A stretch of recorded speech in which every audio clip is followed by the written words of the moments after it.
You're watching the Stories That Scare channel. There is no turning back now. 3 true code enforcement horror stories that will make you fear abandoned houses. Hey everybody, I'm glad y'all stopped by. Depending on where you live, they might be called code compliance, code enforcement, neighborhood services, or property standards. Whatever the title, the job is usually the same: investigating complaints, inspecting abandoned properties, responding to reports of unsafe buildings, illegal dumping, overgrown lots, or homes that have been left to rot. Most people never think about what those officers actually walk into. Because unlike police officers, they usually arrive alone. No lights, no sirens, just a clipboard, a camera, and whatever happens to be waiting behind the front door. I started searching online for stories from code enforcement officers who claim they experienced something they still can't explain while on the job. Whether these stories are true or simply local legends, I'll let y'all decide. All right, let's get into the first one. This first story was shared by a code enforcement officer from Arizona.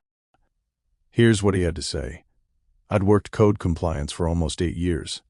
By then, I'd seen just about everything. Abandoned houses, drug dens, snake infestations, entire backyards buried beneath junk. Very little surprised me anymore. One summer afternoon, I was assigned a complaint about an abandoned home on the edge of town. Neighbors reported strange noises, lights inside at night, and an unbearable smell. The utilities had supposedly been disconnected months earlier. The owner had passed away. The property was tied up in probate. No one should have been living there. When I arrived, the front yard was completely overgrown. Mesquite branches scraped against the windows. Weeds pushed through the cracked driveway. The mailbox hung sideways, its rusted door swinging gently in the wind. I grabbed my camera, my inspection folder, and walked toward the porch. The front door stood slightly open, just enough to see darkness beyond it. I called out, "City Code Compliance. If anyone's inside, please make yourself known." Nothing. The smell hit me next.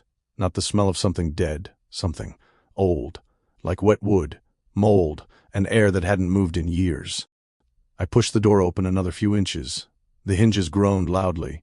Inside, dust covered everything. Furniture remained exactly where the previous owner had left it. Family photographs still lined the walls.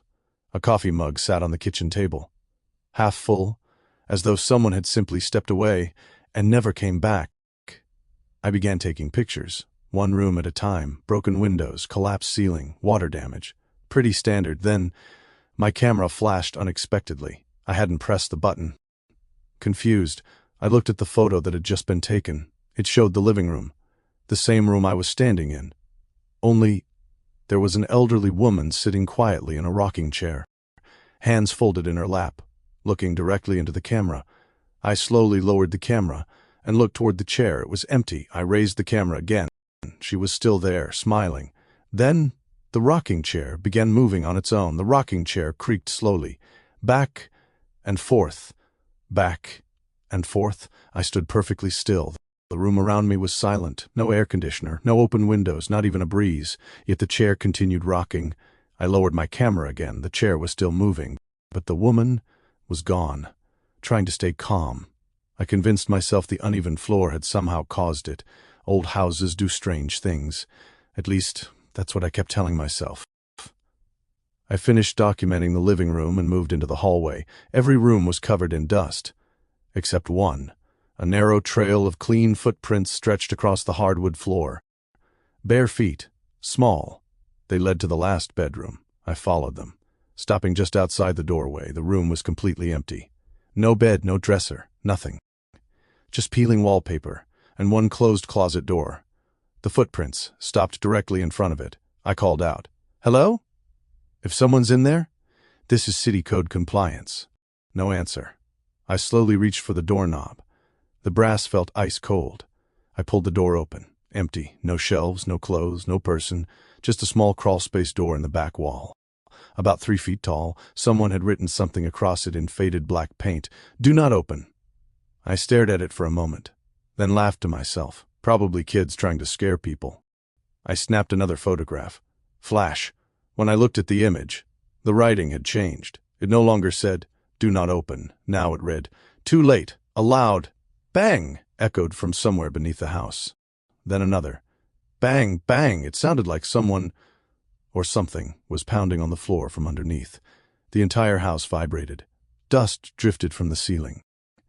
I didn't wait to investigate. I turned and headed for the front door. Halfway down the hallway, I heard the rocking chair again. Creak, creak. Only this time, it wasn't coming from the living room. It was behind me. I looked over my shoulder. The elderly woman stood in the hallway, exactly where I'd been seconds before. Still smiling, still wearing the same faded blue dress. She slowly lifted one hand and pointed toward the crawlspace. Then she whispered, "He's still down there." I ran. I don't remember opening the front door. The next thing I knew, I was standing beside my city truck, trying to catch my breath. Later that afternoon, the property records clerk called me. She'd found something while researching the parcel. The original owner had reported her husband missing nearly 30 years earlier. He was never found. The case eventually went cold. A few weeks after my inspection, the house was demolished. When the foundation was removed, workers discovered a hidden cellar beneath the crawlspace. The sheriff's office was called immediately. They recovered human remains. The investigation was reopened. To this day, I still wonder, was she trying to scare me away?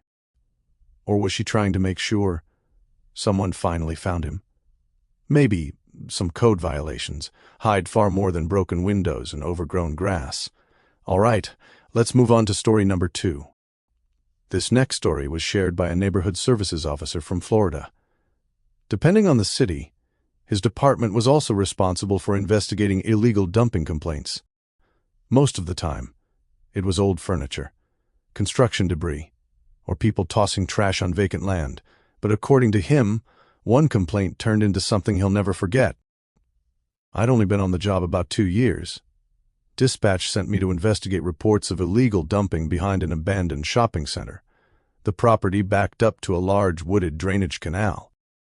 People dumped mattresses there all the time, old refrigerators, broken TVs. Nothing unusual. I parked my city truck, grabbed my camera, and started walking down a dirt service road. The deeper I went, the quieter it became. Even the traffic from the highway disappeared. About a quarter mile in, I found the dumping site. There were old tires, rotting furniture, several shopping carts, and dozens of black garbage bags piled together.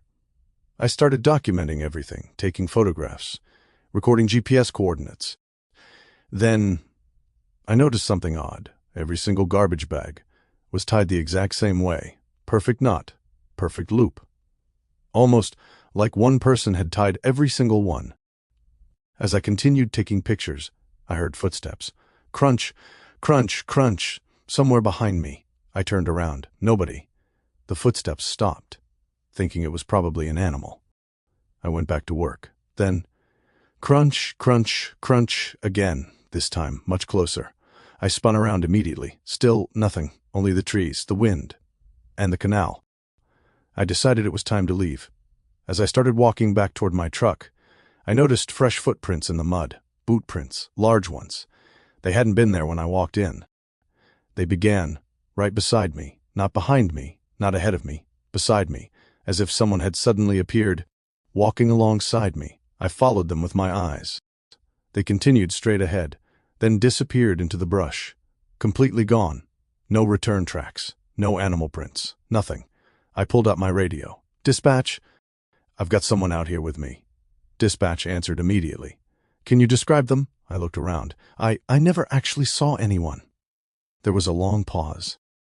Then the dispatcher quietly asked, "Then how do you know you're not alone?" Before I could answer, every garbage bag behind me fell over. At the exact same time, one after another, like dominoes, without a single person touching them. I froze. Then something inside the woods whispered my first name, not loudly, not angrily, almost like someone was trying to get my attention. The problem was, I'd never told anyone my name, not dispatch, not the property owner, not a single person that morning. I ran the rest of the way back to my truck, locked the doors, and drove away without finishing the inspection. Some people dumped their trash. Others leave behind something much harder to get rid of. We've got one last story, and it's the reason one veteran code enforcement officer refused to inspect condemned buildings by himself ever again. This last story was shared by a veteran code enforcement officer from Ohio. He'd spent more than 20 years inspecting condemned buildings, factories, apartment complexes, abandoned schools. If a structure was considered unsafe, chances are he'd already been inside it. He told me there was only one building he refused to ever enter again. One November morning, our office received an emergency complaint. Several teenagers had been seen going into an old apartment building scheduled for demolition. The city wanted someone to verify the building was secure before the demolition crew arrived the following week.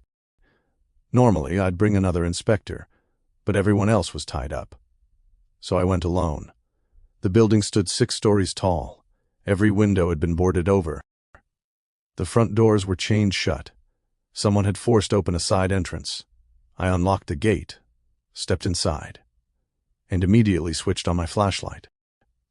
The lobby was exactly what you'd expect. Broken glass, peeling paint, collapsed ceiling tiles. Every footstep echoed through the empty building.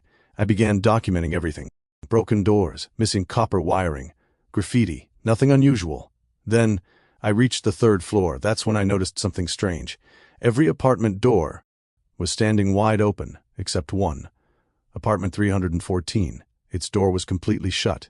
A bright red notice was still taped across it. Condemned. Do not enter. Oddly, the notice looked brand new, like someone had just taped it there that morning. I checked my inspection records. Apartment 314 had been condemned nearly 15 years earlier. That notice should have been faded, yellow, barely hanging on. Instead, it looked freshly printed. I stepped closer. The hallway suddenly became ice cold. Then, knock, knock, knock. 3 slow knocks. From inside apartment 314, I froze. Hello? This is city code enforcement. If someone's inside, you need to come out. Silence. I reached for the doorknob. Before my hand touched it, the radio on my belt crackled. Dispatch, Unit 12. Status check, I answered. I'm on the 3rd floor. There was a pause. Then the dispatcher asked, Why? I looked down at my paperwork. Apartment 314. Silence. Long enough that I checked to make sure the radio hadn't died. Finally, she spoke again, very quietly. There isn't an apartment 314. I laughed. I'm standing in front of it. No. The building skips from 312 to 316. I looked at the door. The brass numbers were gone. They hadn't fallen off. There was no outline, no screw holes, nothing. Just old paint, completely smooth. Slowly, the red condemnation notice peeled itself away from the door, without any wind, without making a sound. As it floated to the floor, words began appearing on the wood beneath it. Not painted, not carved, as if they were bleeding through from inside. You came back. The doorknob slowly began turning. I didn't wait to see who was opening it. I ran. I didn't stop until I reached the parking lot. The demolition crew arrived the following Monday, before tearing the building down. One of the foremen asked if I wanted to take one last look inside. I told him absolutely not. A week later, the building was gone. Nothing remained except an empty lot. Curious, I searched old city records. That's when I found a newspaper article from 1978. A fire had broken out on the 3rd floor. 3 tenants died before firefighters could reach them. The apartment where the fire started was listed as even though, according to every official blueprint, that apartment never existed. To this day, whenever I train new inspectors, I always tell them the same thing. If you ever walk into an abandoned building and find a room that shouldn't be there, don't inspect it. Just leave.